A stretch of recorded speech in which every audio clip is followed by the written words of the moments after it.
So I'd just like to show you the finish of the 3-rod whale. We've got 1, 2, 3 rods here. They would normally finish on tips. We would normally cut those off and join on another bit of weaving. We're not going to be doing any more weaving, so what we need to do is to actually sew these into the previous row.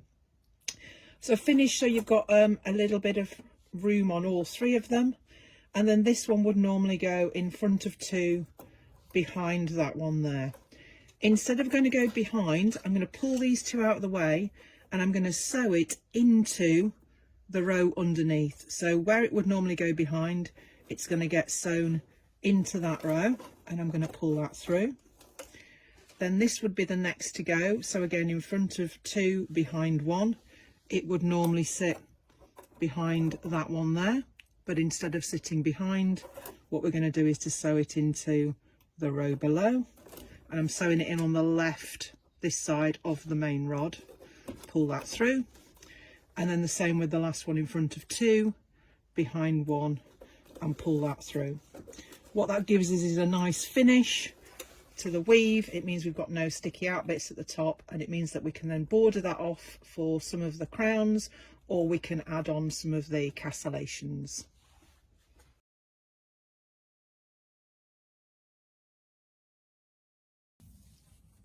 Next, we're going to have a look at the castellated crown, and we're going to look at forming this little section here.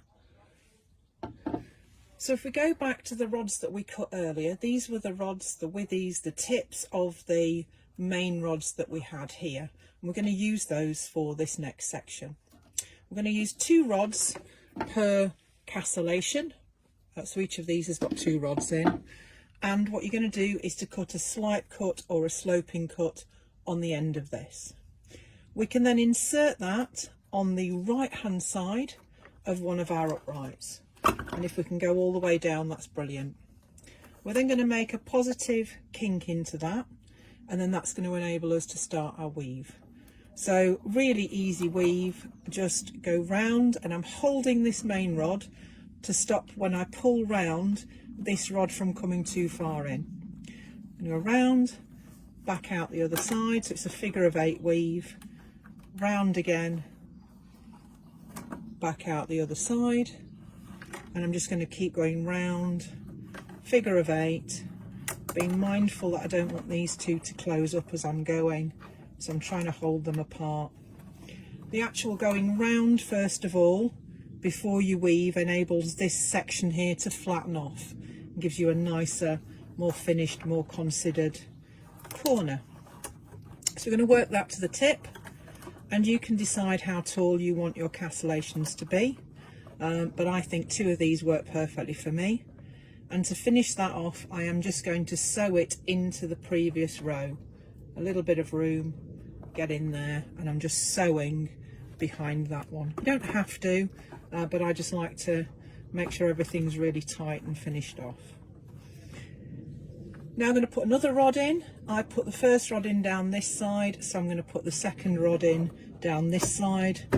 And joining in this way just means that I haven't got any finishes on the inside, and I'm not likely to catch the hair of the person who is wearing the crown. So it's just a nice little finish, nice little finishing touch. And I'm going to work up here now as far as I feel I want, or until the end of the rod, so the castellation is starting to form. And I think that looks about right to me. That looks really nice. So we'll just finish that off in the same way, lift it and just put a little sew in on the back. Once I've got all of that together, then I'm going to either wrap it down with a wrapping iron just to compress the weave, or just my fingers can compress that quite nicely.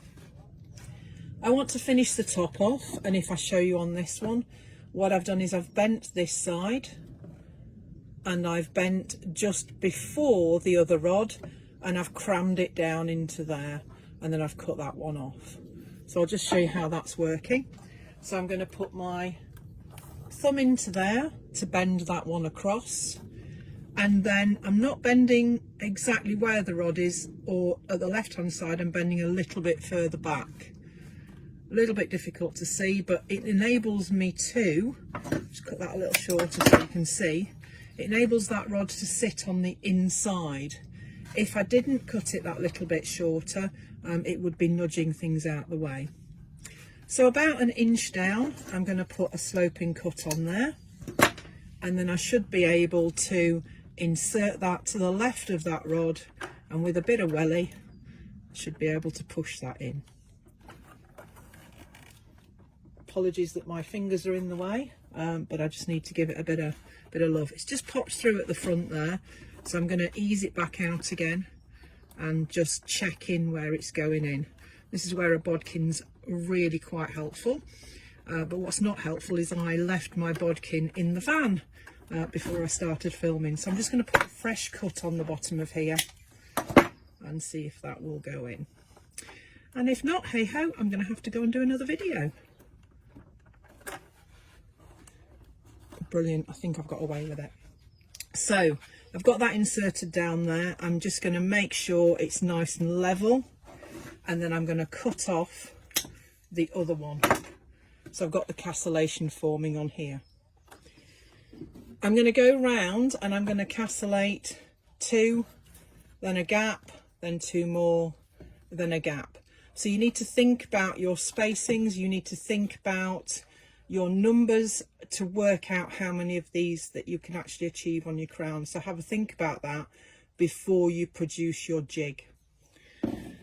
I can then go round and do this with all of the others all the way round, and it will be to the same stage as the other one.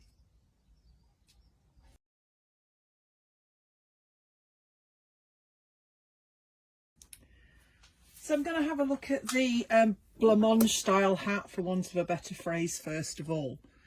So this is done with the 3-rod well on the bottom. What I've then done is I have cut all of these rods on a slight cut, on a sloping cut, all to the same height, so that when I do my Blancmonge bits, they will all be the same height on the crown. Once I've done that, I'm going to give each one of these rods a bit of love, a bit of bending, a bit of gentle explaining where I want them to go. So if you look at this crown, the pattern is that this is the main rod that's come up from the bottom, and this is the one that's fed in. So the one on the right is travelling over here to this position here. So this one is missing 1, 2, and is going on the left of number 3. So I need to be making sure that this curve on here will go 1, 2, left of number 3, and the sloping cut will enable me to get it into there. Now I can take them on the outside or on the inside, it doesn't matter, so long as I'm consistent with my approach throughout. So I like to go on the inside. So I've given that a bit of gentle love, a bit of explaining, and now I'm going to very carefully push it into the left of here. And hopefully it'll go all the way down to the bottom. If it doesn't, I can assist that with my bodkin.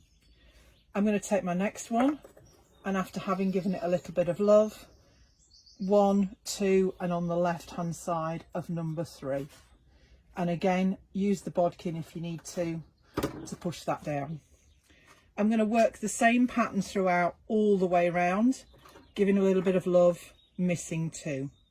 You can choose and mix up your pattern, whatever works for you. You can have these taller. On this one you'll see I've got it particularly tall, but you could choose to do 4 instead. Just look at your willow and see how it's behaving. You could also put a kink in this and get it more of a sort of pointy crown, whatever you decide to do.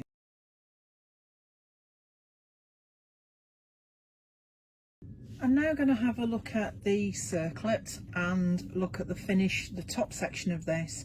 The finish for the top is the same as the finish for the bottom, and it's also the same finish for the other crowns as well. So when we take them off the board, we'll be using the same weave.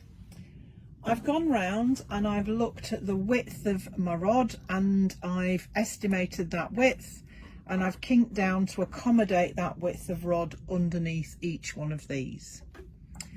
What I'm then going to do is to just take each one in turn and go wherever I want, start wherever I want, but I'm just going to take it behind one and back out the front.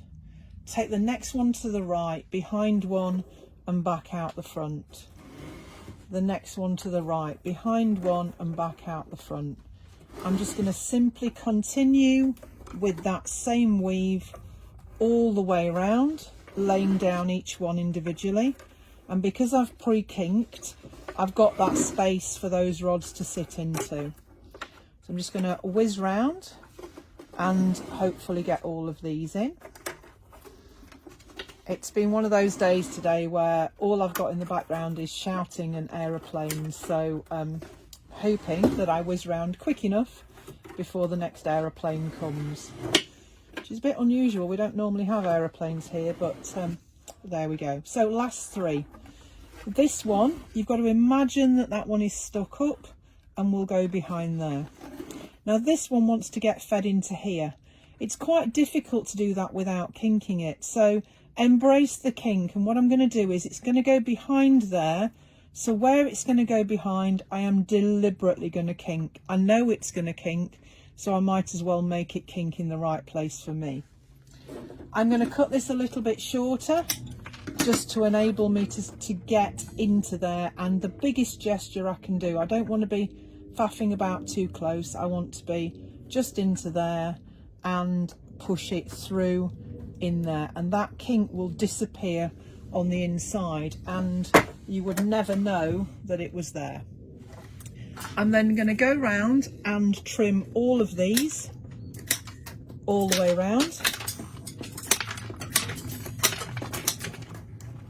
and right on cue we've got another aeroplane in the background, but you don't need to listen to me.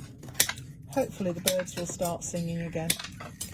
And there we go, we've got the top of our circlet all done and all finished off. To finish off all the crowns, we're going to use exactly the same method as we did for the top of the circlet. So we're going to pull it off the board, and because the board had that gap underneath it, we've got plenty of rod room to do another border. So we're simply going to turn it upside down, and we can have a look. If you were doing the circlet, we can have a look and we can consolidate and push all of this weave in to make it nice and tight before we do the top border.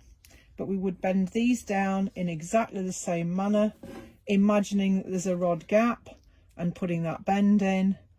We'll go round all the way round, and it's exactly the same as we finished off the top. Behind one, behind one, behind one. We'll continue to do that all the way around. So that is the bottom of the circlet. It's also the same bottom that we will use for when the crown pulls off, so the castellated crown. So when that comes off, that's how it's tracked in through the bottom, and also the same for when we pull off the Blancmonge style crown. That's the same nice finish to the bottom. Also a really nice simple finish, a simple border to a basket. So that's the design and making of all three of our crown designs. Occasionally you might get a broken or a kinky rod. Here I've got two that are damaged. I thought I'd just show you how to repair those. So quite simply, all I'm going to do is to cut very close to the bottom. I'm going to look and determine whether I'm going to put it on the left or the right hand side. Sometimes if your gaps are unequal, you might want to choose to go on a particularly side just to equal those up. But ideally, what I would like to do is to go down the left side. So just a slopey cut on something that's a similar weight, a similar thickness, and that slight cut will enable me to push that down into the weave. And that's that one replaced. Same with this one. I can just go to the left of that weave with the slight slopey cut and go down through the weave. And they're repaired enough for me to carry on doing whatever I'm doing with the top section.